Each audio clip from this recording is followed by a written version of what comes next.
Hello everybody, in today's video we're going over what I believe is the best budget deal on a gaming PC I've found on Amazon. I've looked at a lot of listings and it's really hard, especially in the budget range. I'm calling budget in this case. I guess a budget could mean anything, but I'm looking at under $1,000 PCs on Amazon. I've looked as low as $400 or $500.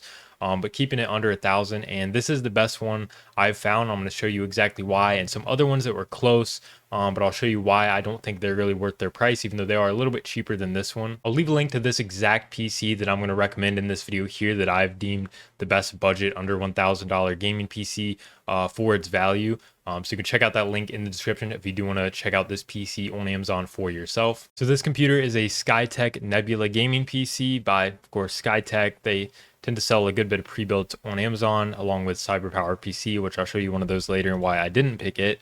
But this comes with a Ryzen 5 5500 CPU, which isn't too bad, but not the best gaming CPU, but it is in the 5000 series, so it's basically end of life AM4 CPU, so it's really not bad. It'll hold its own for this price range, in my opinion. The big key selling point with this build that the other ones do not have is the graphics card. And of course, with gaming, graphics card is very important. This has an RTX 4060 8GB graphics card, so this is by far of any PCs in this price range that I've seen, this is the best graphics card that you get for the price. And we'll get into what the other ones have later and why I think this is definitely by far the best. But that's a big deal. You also get 1 TB SSD storage, which is a solid amount of storage. Anything under a terabyte anymore, I just feel like isn't that great, unless you're going like super ultra budget. But 1 TB is perfectly fine.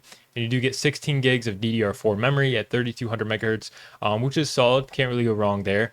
And a 650 watt gold PSU, which is just fine. Now, in terms of its price, it's coming in right now, and I can't guarantee the price will stay the same, but right now it's $880. If you were to build one yourself, very similar or pretty much identical, this is the parts list I've put together, and it comes out to about $890. So in terms of the value in that regard, of course, you're usually going to be able to build better than you could buy pre-built for the money. Everybody knows that. But for this pre-built, it doesn't seem like too bad of a deal, because if I was to just go through and pick all the same, pretty much identical parts, about $891 if I ordered all these and built it. So that's really not too bad for $880 straight to your door through Amazon Prime. And when it comes to some of the other ones that were close, just for comparison's sake, I wouldn't recommend buying these two that I'm going to show you. First one being a CyberPower PC. Now, yes, this one is $720, and it does have pretty good reviews. And it does seem to be one of the better selling ones, as it's an Amazon's choice. But the reason I really don't think this one's worth it, even though it is a fair amount cheaper, is it comes with an RX 6400 4GB graphics card. And this graphics card in 2025, in my opinion, is just not ideal, especially if you're buying a new computer. It's just not really up to the performance of some of the newer cards, like the 4060 even, which came out a year or two ago, however long. The RX 6400, I think, is just going to overall underperform. Even at this price range, I think you can just do better by getting this one for $880. If you can just spare another $100, $200, you're going to get much, much better performance in a lot of titles, depending on what you're playing, of course. Now, if you're somebody that just plays Minecraft all the time, yeah, this computer, $720, this will crush Minecraft. You'll have no problems.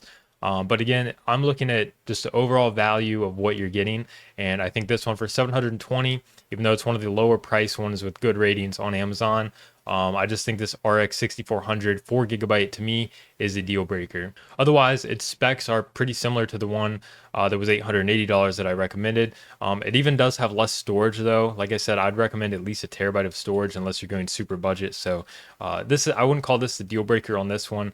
Again, it's a GPU, but otherwise everything's the same. So I think for another $100 and some, you're much better off getting this one. And just to compare another very similar one I found, this is another Skitec. This is the Skitec Archangel or whatever. Again, same sort of build, 5500 CPU, 16 gigs of DDR4. Pretty much identical to the first one I recommended, but it does have only half the amount of storage. You only get 500 gigs instead of 1 TB. But again, it comes with a weaker CPU than the 4060. Now, the 3050 is definitely better than the RX 6400 by a little bit, and enough to be considerable. But for $750, again, I think this is just the best value here. You're going to get much better performance out of the 4060 8GB card than you will even this 3050 6GB card. So So that's sort of the hierarchy of these three. This one, not great. This is graphics card. I mean, yeah, you could upgrade it later, which is of course always an option if you're into that. But just out of the box value for the money, I think this is a deal breaker on the $720 one. This one definitely better than the $720 one. I think it's well worth the extra $30 to get this 3050. But really, the overall best value is going to be this Skitec Nebula currently for $880. Again, I'll link it below to this exact one because there's so many different ones out there, but I'll link below to this exact one. So you can check it out if you are interested. That's it for the best budget gaming PC on Amazon I've found right now. Let me know in the comments if you've found any gems on Amazon that I should check out. I'm always looking for deals to share with you guys and things like that and good value. So anyways, thanks for watching and I'll see you guys next time.